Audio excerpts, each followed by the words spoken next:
जनहित TV news, बातमी प्रत्येकाच्या हिताची। या देशामध्ये परदेशी चित्रपट, टीव्ही शो किंवा मालिका पाहणं, अगदी फक्त वितरण करणं देखील आता जीवघेणं ठरतंय।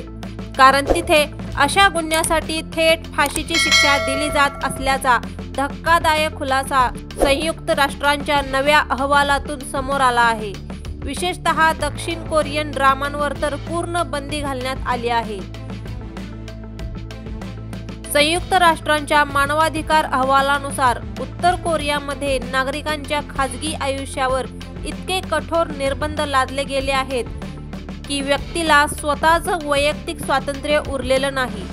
सरकारकडून मोठ्या प्रमाणावर देखरेख केली जात आहे, नागरिकांच्या हालचालींवर लक्ष ठेवले जाते आणि यासाठी नवीन तंत्रज्ञानाचा वापर केला जातो। शिक्षा पूर्वीपेक्षा अधिक कठोर करण्यात आल्या आहेत। हा अहवाल साधासुद्धा नाही, तब्बल 14 पानांचा आहे आणि तो तयार करण्यासाठी उत्तर कोरियातून पळून आलेल्या 300हून अधिक साक्षीदारांशी व पीडितांशी संवाद साधण्यात आला आहे। या लोकांनी सांगितलेली सत्यकथा जगाच्या कानाकोपऱ्यात हादरे देणारी आहे।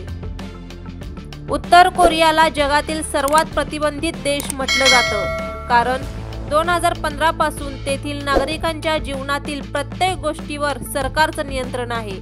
कोण काय पाहिल, काय बोलेल, काय वाचेल, अगदी कोणत्या लोकांशी बोलायचं हे सुद्धा ठरवलं जातं।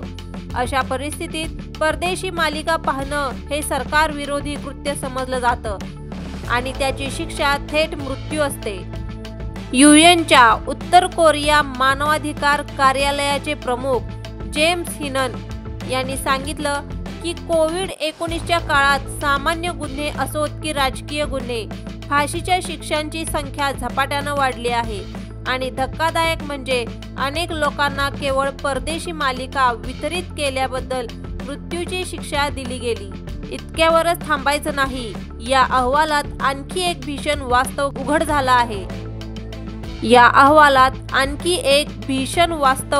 झालं आहे। ते म्हणजे लहान मुलांचं शॉक ब्रिगेड नावाचं प्रकरण। गरीब कुटुंबातील मुलांना जबरदस्तीने मजुरीसाठी ढकललं जातं। या मुलांना खाणींमध्ये, बांधकाम साइट्सवर धोकादायक कामांमध्ये काम करायला लावलं जातं। त्यांचं बालपण हिरावून घेतलं जातं। दुसरीकडे श्रीमंत लोक मात्र आपल्या मुलांना वाचवण्यासाठी लाच देतात आणि त्यांची मुलं यातून सुटतात। जिथं परदेशी चित्रपट किंवा मालिका पाहणं गुन्हा ठरतं, जिथं बालपण म्हणजे जबरदस्तीची मजुरी, जिथं फाशीचं भय रोज डोक्यावर लटकतं, तिथं माणसांचं जगणं किती कठीण असेल। संयुक्त राष्ट्रांचा हा अहवाल बाहेर आल्यानंतर संपूर्ण जगभरात चिंता व्यक्त होत आहे। मात्र उत्तर कोरियाने या सर्व आरोपांना फेटाळून लावला आहे। त्यांनी म्हटलं आहे की हा अहवाल खोटा आहे आणि आमच्या देशाबद्दल पसरवलेला प्रचार आहे। पण तरीही शेकडो पळून आलेल्या लोकांनी दिलेल्या साक्षी या गोष्टींना आधार देतात। आजचा प्रश्न असा आहे की जगात तंत्रज्ञान, स्वातंत्र्य आणि लोकशाहीच्या गप्पा होत असताना उत्तर कोरियासारख्या देशात अजूनही माणूस माणसासारखा जगू शकत नाही, हे आपल्याला विचार करायला भाग पाडतं। हे आहे उत्तर कोरियाबद्दलचं धक्कादायक वास्तव। अशाच आणखी बातम्यांसाठी पाहत रहा जनहित टीव्ही न्यूज। जनहित टीव्ही न्यूज, बातमी प्रत्येकाच्या हिताची।